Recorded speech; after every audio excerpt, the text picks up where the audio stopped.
You're listening to Brandon Sports Talk, interviewing professional athletes and Paralympians and Olympians. And now for your professional athlete interview and your host, Brandon P.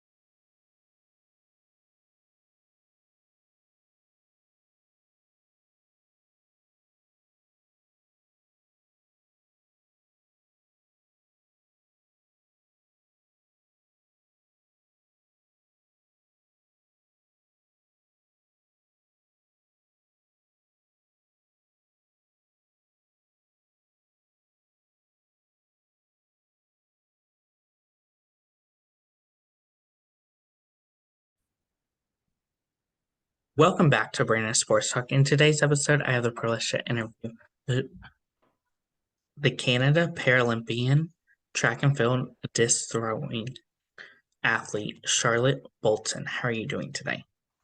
I'm good. How are you? I'm doing good. Can you talk about how you knew that you wanted to compete in track and field professionally? It ended up being kind of accidental, but I ended up trying it out um, as a whim, and I really love technical stuff, sports. Like I've played a lot of sports, and I don't know, it really made me happy to train, so I just kept coming back. How is it like getting started and getting into track and field? Um, Confusing. Uh, it's a bit interesting because especially nobody really tells you that it exists, and you just have to randomly stumble upon it. Um, and so people end up starting really late. But uh, yeah, I was at the World Tour of Games in 2017, and some guy was like, "Hey, like, did you know that there's a classification for you in the Paralympics?" And I was like, "For what?" And he was like, track and field. And I was like, I had no idea. Like, and nobody really has any idea. So yeah, so it was confusing because we didn't know who to talk to, who coached this, like where do these people train? Like I've never even seen this before. Do they air it? Is it on TV? Like there's just so many questions that uh we had to answer, but What it was was it fun. what was it like knowing that you were the youngest person to ever compete for Team Canada in throwing? Ever? That makes me feel, I don't know, slightly cooler now. I thought it was just that year, but I don't know. It was a really interesting experience because I was actually really new to the sport. Going to the Paralympics was actually my first international event ever. Usually you go to like Worlds first, but because of COVID, everything was like canceled. So I didn't really have that opportunity. Um, so I did feel like a bit of like a baby walking in. I didn't really know what was happening, but I learned so much about how things work.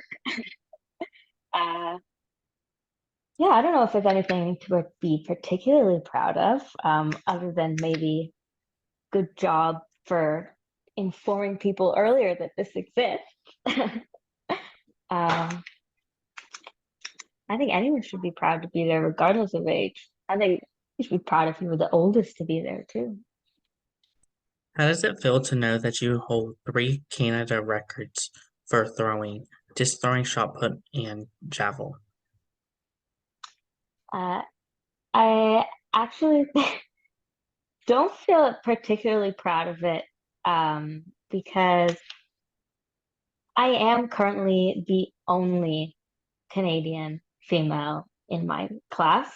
So I made the record. I set the record. When I get a new personal best, there's a new Canadian record. So I think I'd be more proud of that when someone comes to challenge me. What was it like, obviously getting started and getting to compete in some competitions like the World Dwarf Games? Um, I actually competed in both of the World War Games before any other para meets. And the first time I did, I think I was like 10, and it was crazy.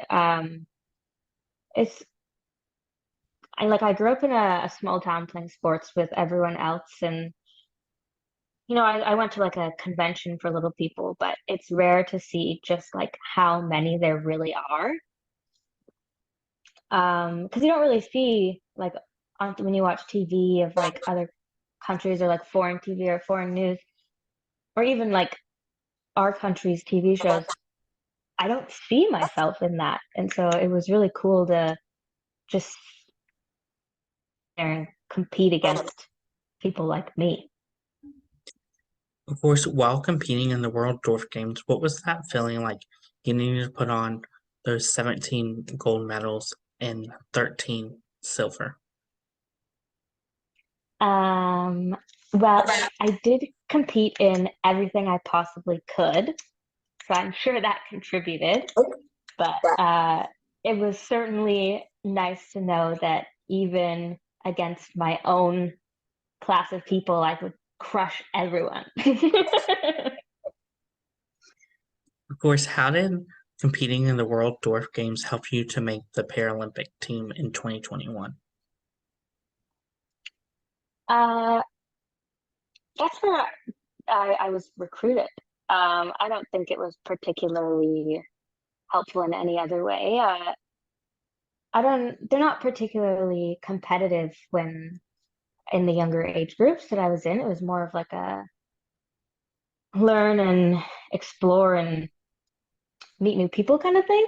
Um, so I did not throw particularly well there. I just learned that it was a thing.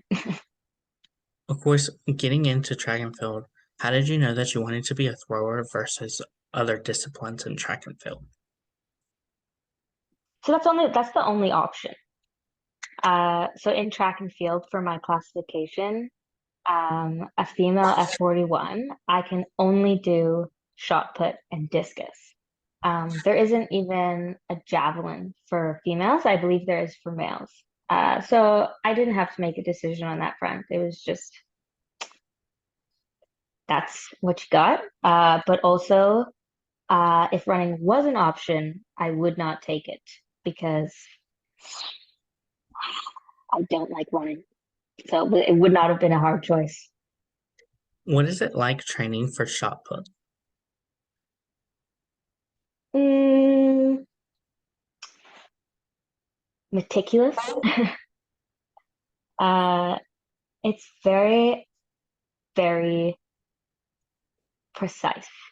There's just so many movements in such little time, and everything has to connect exactly at the right time. uh, and like every training day I go in and I come in thinking this is what I need to work on today. And well, no, actually today that looks good. This is what's going wrong. And so you're making this progress like slowly but surely, but like it feels like every day you're still working on the same things and you're just adding more on top.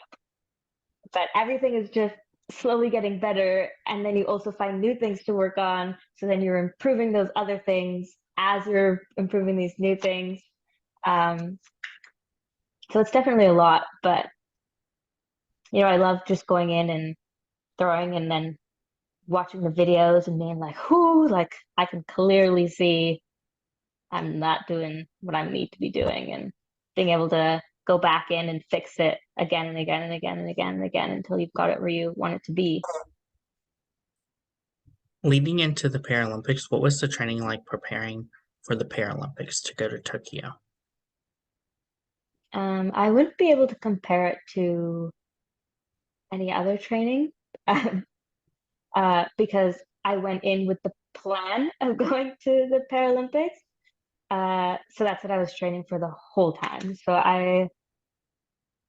It was this, it was just training to me.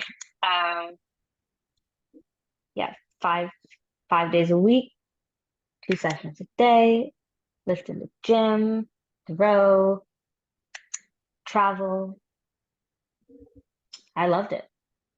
Of course, once you made the team to go to Tokyo, what was it like preparing for Tokyo, and how was the competition like in Tokyo? There was a lot of stuff that, you don't really think about when you're younger that an athlete has to do. Paperwork, for one. I had to do a lot of paperwork, attend a lot of meetings, so much planning. When I started this, I thought I just had to go in there and throw, but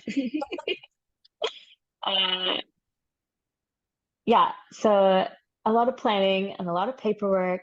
Um, but I really loved getting to go to like the camps and stuff to help prepare, and everyone was just so ready. Like they had like plans if it was too hot, plans if it was going to be cold, plans if it was going to rain, plans that changed if some transportation was going to be different. There was like backup plan after backup plan after backup plan, and luckily everything ended up well, but just it was hectic but cool. Of uh, course, of course, once you made the team and you went to Tokyo, what was that feeling like receiving your Paralympic gear and having the Canada Maple Leaf flag on it, along with the symbols?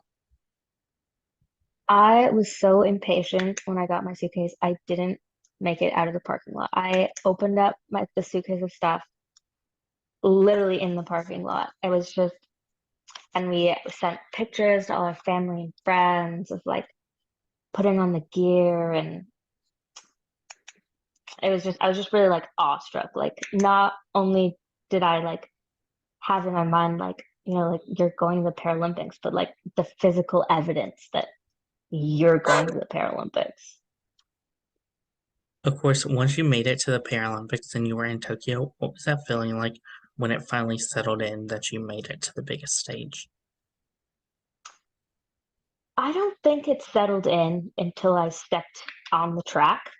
And then I was physically shaking. I remember like I was picking up my water bottle and I like had to use my other hand to hold it steady because my hands were shaking. But like there was people in the coaches in the stands and stuff, and talking to my personal coach on the phone in a different country because he wasn't able to be there, and they were just like, Charlotte, just it's just like any other competition, just like do what you always do, sing a good song in your head and have a good time. So What was that feeling like getting to live out your dream of making it to the Paralympics? mm, my dream's not done yet. I made it, but now I have to win. So I'm not satisfied yet. I need to keep going. Yeah, so this is one step up the stairs. There's many more to go. Of course, at the Paralympics, what were some of your favorite memories and moments competing in Tokyo? Actually, during my competition, there was the winner of both of my events actually set world record throws during the competition. And that was just awestruck. It was just crazy. The Not only in discus in particular, not only did she beat the record, but she beat it twice because she beat it, and then another girl beat hers barely, and then she went in her last throw and beat it by like 2 meters, and it was just everyone was just in shock, and she went around and hugged everyone, and I that was just so fun. Of course, while competing in areas and events like disc throw and shot put, how are you able to keep your balance and not obviously tip over? Mm, it's all about like where is your center of gravity. I will admit that I am well known for having periods of training where I'm constantly falling on the floor. uh, yeah, it's a fine balance between, throwing yourself across the circle and not throwing yourself across the circle. But in being in the gym, like definitely helps, like just to have like a stable core and catching yourself on your foot and yeah. What was it like, obviously, getting to compete against different countries like Team USA and other countries? I don't think there was, well, I have a terrible memory, but I don't think there was someone from the USA in my competition. It was a lot of these um like southern, really warm countries. And actually learned recently that they don't have an indoor season, which we obviously do here in Canada because snow. Um, but I thought it was really funny. It was like cool the one day, like the temperature was below average for the season, and these girls, they were from like Tunisia or these like really hot countries, and they were like putting on jackets, and I had like an ice vest on. Of course, what was that feeling like getting to add Paralympian behind your last name? I didn't know that was a thing. Should I be adding that to my name? Uh, yeah, I actually don't love talking about it. It feels, I don't know, embarrassing to like brag about it. Um, but yeah, I don't know if I would ever add it to my name because I'd feel like I was being pretentious but I am proud to tell people that I've been. What is that like, obviously, getting to meet some of your fans and getting them to recognize you and ask for your autographs and stuff? Mm, most people who recognize me are people that I met along the way. Um, some more of like athletes and coaches and even like uh someone like sells shot puts or the people at the track center that you sign in with every day and to open the doors. So no one's really asked for my autograph in person, but I have gotten a couple like DMs or emails, and I like mailed people autographs, and that was kind of crazy. It was like, whoa, like this person's telling me that like their daughter watched me on TV and wants to be an athlete too. Like that's crazy. Like it's just cool to be that person that, I never had. There was no one on TV like me. What does it mean to be a Team Canada Paralympian athlete? Uh, I think a lot of there's a misconception about like para athletes that they're not athletic. And I think that, we're really leaning into the direction of like, no, like we're really professional athletes and we train just as much and just as hard. And I think that really like being part of the Team Canada, I just want to show just like how, I don't know, professional, respectful, sportsmanlike, stuff like that. Team Canada wants to be professional athletes, and that's what I want to be too. What are some of your favorite memories and moments while competing in throwing for Team Canada? Um, Probably one of my favorite was uh I was at this one meet in the States, uh, and it was a really important one, because it was right in the time where I needed to be throwing qualifying distances. And we were super excited because the shot put circle had a line for 9 meters. And usually when I compete in Canada, I'm competing against able-bodied people, just added in on the bottom as a separate category. So they split it at the end. And the only lines they have, as like markers will be like 14, 16, 18. And which is not particularly helpful for me. Um, so we were so excited because there was like this grass line and before the dirt of like where the 9 meter mark is.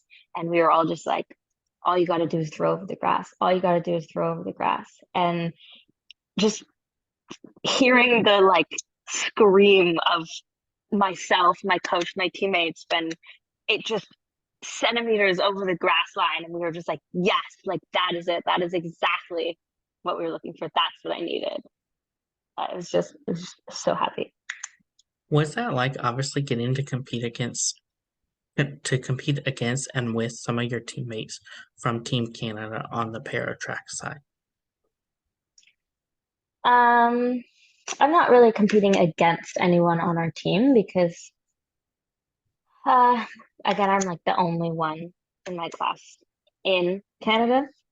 Um, but everyone's just so inspiring. Like hearing their stories about like where they came from, how they started, what they've done,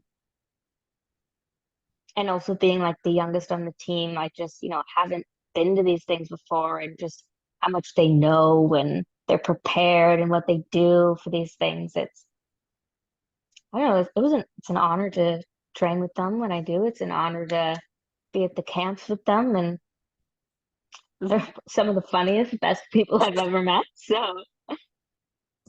yeah. Of course, being so young and being a Canada Paralympian athlete, what has it been like obviously learning from some of those people that have been to multiple Paralympics like Jennifer Brown? Um, Probably one of the most important things I learned is that uh, how to be prepared, uh, in the sense of like knowing yourself and like what you need to be your best on that day. Um, for example, like Jen Brown, like I know that if it's really hot out, she wears an ice vest. And I was like, oh, I'll totally be fine. Like it's hot, it's not that hot. And then I got out there on the training day and I was like dehydrated, was getting like sun heat stroke, and I was like, okay, maybe she's right. I need an ice vest. And like, so just learning that there's these little things that you can do that, you know, aren't obviously like the main factor in winning, but just that to stack up just to make everything better. Who are some of the people that you look up to in the sport of track and field? Um, Marissa Constantino. She's was on the Tokyo team with me. She's a sprinter. She won the 100 meter in her class. She was also really young when she started. She went to Rio too. She was the youngest there, and she was just like how mature she was going in, and how much she's grown and her journey. She's just really inspiring. Who are some of the influential people in your career that have shaped you into the track athlete that you are today? Um, do my parents count? I think that, outside of being a specifically a track athlete, that an athlete is an athlete, once an athlete, always an athlete. And I really got that from like my mom and my dad, and that, doing a sport is not just about being good, that to be great, you also need to know how to take criticism, to work hard, to have fallbacks, how to fail. And I think that's really why I managed to go to the Paralympics in such a short time, is that, I was aware that like I'm not ready now, but I'm willing to do everything to be ready. Of And course, what was that's that? what an athlete is. What was that feeling like getting to put on your Paralympic gear and also put on your Paralympic ring, knowing that all of your hard work paid off? Fabulous. I, to this day, haven't taken my ring off. And, well, I take it off to when it pinches my finger in the gym. But it's just such a good reminder to have that, like, not only can I do amazing things, but, I did do amazing things. And, maybe something might seem crazy right now, but there's nothing that I can't do if I really want to get there.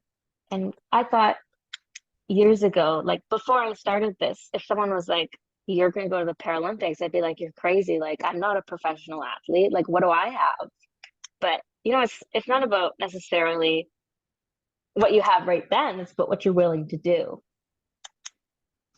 What is that feeling like getting to live out your Paralympic dream of making it to the biggest stage? Uh, Surreal. It doesn't, I don't know, for me, it didn't really set in at all until I was standing in the stadium, that like where I really was. Um, and the stadium was massive, and I'm sure it was made more massive by the fact that we weren't really allowed spectators. Um, so it was just huge, and there was like not very many people, but those who were there were just yelling, and it would just echo around, and it was bigger than anything I'd ever thrown in before. So it was just, I don't know, very awe-inspiring. What are some of your future plans for your track and field tr- plans? Uh, Big plans would be Paris 2024. Uh, so we'll see how I get there. Maybe Worlds, Pan Ams, stuff like that. But travel, that's what I want to do. Of course, looking at Paris 2024, what are some of the things that you're doing now to prepare you to make that team in 2024 to go to Paris? I actually got uh, well, I actually got my final classification that I was supposed to get last year. Um, where so that was one of the things that we was just needed to check off the list. Um, to not worry about close leading up closer. We just wanted to get it done, so it wasn't like in the way to be stressing about. Um, so it's just really checking off little boxes of just getting things done that I need done, and then I would train like I always train, and I want to compete in more international competitions to compete more within my class as opposed to just by myself out here in Canada. But other than that, I train as always because I'm always training to win. What advice would you give those young athletes that are looking to compete in sports like track and field? Mm, you have to find what's right for you. Uh, like, not only do you love the sport, but you have to love the people, the atmosphere, the the coaches, the support staff, the teammates. And I think that's a really important part of becoming uh like a good athlete. If you don't have good relations with these people, like you're not gonna go anywhere. What advice would you give those people that are looking to make it to the Paralympics to represent a country like Team Canada or Team USA? Um, Forget about life, train. Yeah, it's like if you really want to do it, you have to be willing to put things aside uh, that might get in the way. Like not necessarily everything if you can like regulate it, but if I don't know, like relationships are harder when you travel so much and train so much and school. Like I did 1 year of university last year and this year I was like, no, it's too much. Like I can't do university and train. So, university is always going to be there, but this won't be. So do what you love when you can, and other stuff will be waiting for you after. What advice would you give those people that are looking to compete in their first Paralympics like you did? Mm, don't think of it as something so big, I guess. It is big, but it's just any other competition. And, like there's winners and there's losers. And where if you don't make it, there's another year. Uh, and if not, then it wasn't meant to be. But, you know, I don't know, you just have to be willing to make sacrifices and accept defeat when it comes and be willing to stand back up and ask for help and find the right resources, find what you're missing, and just put a lot of work in. It's work, it's hard work. That's great advice. Where can my listeners find you at on social media? Um, Charlotte.bolton.throws. I think I have Instagram would be my main form, but there is also a Facebook. Thank you again, Charlotte Bolton, for your interview and best of luck in your future as a Canada Paralympian thrower. Thank you.